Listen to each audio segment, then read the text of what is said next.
हिंदुस्तान से तकरीबन 3000 किलोमीटर दूर दुबई से शबीर खान को एक फ़ोन कॉल आती है। फ़ोन कॉल आने के बाद शबीर खान परेशान हो जाता है और वो इस बारे में हिंदुस्तान की गवर्नमेंट, यूपी के सीएम, हिंदुस्तान के पीएम से बात करता है। अभी कोलकाता रेप केस की तरफ सभी का ध्यान था, अपराजिता केस की तरफ सभी का ध्यान लगा हुआ था। अचानक से एक और केस सामने आ जाता है। दुबई से कॉल जो है वो एक लड़की की होती है जिसका नाम शहजादी था। शहजादी साबिर खान, जो कि रिश्ते में उसका पिता लगते हैं, उसको फ़ोन करती है और बताती है कि मुझे यहाँ पर फांसी की सज़ा सुना दी गई है और 21 सितंबर के बाद मुझे फांसी दे दी जाएगी। ये सुनकर लड़की के पिता के पैरों तले ज़मीन खिसक जाती है। उसको समझ ही नहीं आ रहा था कि अचानक ऐसा कैसे हो गया कि दुबई की सरकार ने उसकी लड़की को फांसी की सज़ा दे दी। लड़की तो दुबई में काम करने के लिए गई थी, उसने वहाँ पर जाकर ऐसा क्या गुनाह कर दिया, ऐसा कौन सा उसने संगीन अपराध कर दिया जिसके एवज में लड़की को सीधे ही फांसी दे दी जा रही थी। माँ बाप को कुछ भी समझ नहीं आ रहा था। माँ बाप सीएम से गुहार लगाते हैं, पीएम से गुहार लगाते हैं, तब ये मामला जो है वो संज्ञान में आता है और धीरे धीरे ये मामला पूरे सोशल मीडिया में फैल जाता है। फ़िलहाल तो सारे देश की नज़रें कोलकाता पर टिकी हुई थी, जहाँ पर कि अभी फ़िलहाल के दिनों में ही एक नया कानून पास हुआ है, जिसमें कि एक एंटी रेप कानून के नाम से एक कानून पास हुआ है, जिसमें कि अपराधी को 10 दिनों के अंदर अंदर ही फांसी की सज़ा देने का प्रावधान रखा गया है। दूसरी तरफ शहजादी का केस सामने आता है, जिसको कि दुबई में फांसी की सज़ा हो जाती है। एक तरफ तो सभी लोग कोलकाता में आए एंटी रेप केस की तारीफ़ कर रहे थे, जिसमें कि फांसी की सज़ा का प्रावधान रखा गया था। दूसरी तरफ शहजादी की फांसी की सज़ा लोगों को परेशान कर देती है। क्या गुनाह था शहजादी का, क्यों उसको फांसी की सज़ा सुनाई गई थी? दोस्तों, मैं आपको सारी बात सिलसिलेवार तरीके से समझाता हूँ, लेकिन उससे पहले अगर आप चैनल पर नए हैं तो चैनल को सब्सक्राइब कर दीजिए और वीडियो को लाइक कर दीजिए। तो चलिए दोस्तों, कहानी की तरफ आगे बढ़ते हैं। बात है यूपी की। यूपी में बांदा ज़िले के एक छोटे से गांव गोयरा मुगली में शबीर खान अपनी पत्नी और अपनी बेटी के साथ रहते थे। एक दिन बेटी खाना बना रही थी। उसकी उम्र तब 8 साल की थी। खाना बनाते हुए रसोई में एक हादसा हो जाता है, जिससे कि उस बच्ची का चेहरा बुरी तरह से जल जाता है। बच्चों को आग और पानी से दूर रखना चाहिए, लेकिन शबीर खान जो है वो गरीब परिवार से थे। उनके घर में कोई नौकर चाकर नहीं थे, बड़े ही साधारण परिवार से ताल्लुक़ रखते थे। माँ को हमेशा रसोई में काम करने में मुश्किल होती थी, इसलिए छोटी बेटी माँ का हाथ बटा देती थी। और इसी तरह एक दिन वो अपनी माँ के साथ रसोई में काम कर रही थी और एक हादसा हो जाता है। शहजादी का चेहरा बुरी तरह से जल जाता है। हादसा इतना ख़तरनाक था कि एक तरफ से पूरा चेहरा जो है वो उसका जल चुका था। उसका कई जगह इलाज करवाया जाता है, तकरीबन 1 साल तक इलाज करवाया जाता है। इलाज के सारे पैसे भी गांव के विधायक ही दे रहे थे, लेकिन फिर भी इलाज पर्याप्त नहीं हो रहा था। डॉक्टर प्लास्टिक सर्जरी के लिए बोल रहे थे, लेकिन शहजादी को पूरा ट्रीटमेंट नहीं मिल पाता क्योंकि इतना पैसा नहीं था। समय बीतता जाता है। बांदा में ही एक सामाजिक संस्था है जो कि गरीबों के लिए काम करती है। यहाँ पर गरीब लोगों को रोटी की मदद की जाती है। शहजादी वहाँ पर काम करने लगती है। वहाँ पर काम करते हुए उसकी जान पहचान उजेर नाम के लड़के से होती है। दोनों की आपस में जान पहचान फेसबुक पर होती है। दोस्तों, आजकल जितने भी अपराध होते हैं उनकी शुरुआत सोशल मीडिया के माध्यम से ही होती है। फेसबुक, इंस्टाग्राम, इन्हीं चीज़ों से शुरुआत होती है और अंत जो है वो एक बड़ा ही दर्दनाक होता है। इस केस में भी ऐसा ही होता है। सारे फसाद की जड़ फेसबुक से शुरू होती है। फेसबुक पर शहजादी की दोस्ती उजेर नाम के एक लड़के से होती है। दोनों के बीच दोस्ती हो जाती है। दोनों आपस में एक दूसरे को मैसेज करते रहते। बातों बातों में शहजादी ने अपने बारे में लड़के को सब कुछ बताया कि किस तरह से बचपन में एक हादसे में उसका चेहरा जो है वो बुरी तरह जल चुका था। उजेर उसको कहता है कि दुबई में वो उसको अपनी बुआ और फूफा के पास भेजने का इंतज़ाम कर सकता है। वहाँ पर उसके खाने पीने का इंतज़ाम भी हो जाएगा और उसके चेहरे का भी इलाज वहाँ पर अच्छे से हो जाएगा। उसके फूफा डॉक्टरों से बहुत अच्छे संबंध रखते हैं, वह उसके चेहरे का इलाज करवा देंगे। शहज़ादी को ऐसा ऑफ़र मिलता है तो शहज़ादी खुश हो जाती है। वह फूफा के दुबई वाले घर जाने के लिए तैयार हो जाती है, लेकिन दुबई जाने के लिए उसको पैसे की ज़रूरत थी। शहज़ादी अपना थोड़ा बहुत गोल्ड जो उसके माता पिता ने उसकी शादी के लिए बनाकर रखा था वो भी बेच देती है।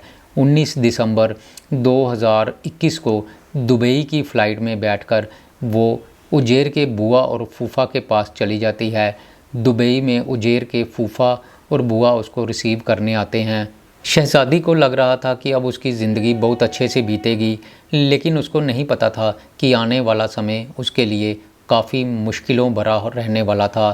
फैज़ और उसकी बीवी नाज़िया शहज़ादी को अपने घर में बंधक बना लेते हैं और उसे घरेलू काम करवाने लगते हैं।